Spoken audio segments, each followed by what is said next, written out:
I'm Peggy Peck, MedPage Today. Cooling the body has long been recognized as a beneficial strategy in a number of different surgical procedures.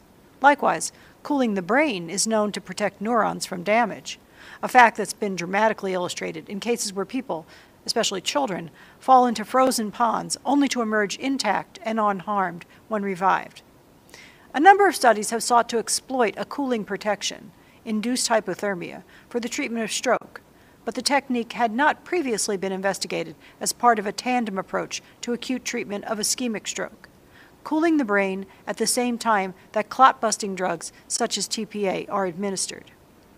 In a pilot study reported at the American Stroke Association's International Stroke Meeting here in San Antonio, Dr. Thomas Hemmen of UC San Diego explained how the two techniques could be combined and were tested in a pilot study of 58 patients.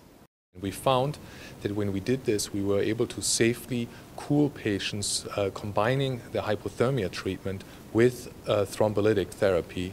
And due to this novel approach using the endovascular approach, we were also able to cool patients to 33 degrees Celsius or 91.4 Fahrenheit while being awake, which is a novel accomplishment, while most other hypothermia trials have placed patients into either induced or spontaneous coma.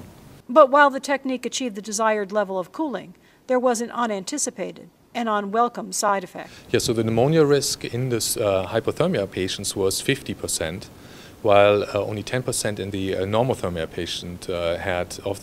patient had pneumonia. Luckily, when we looked at the outcome at 3 months comparing pneumonia versus no pneumonia, there was no difference. But we are still very concerned, and we believe that our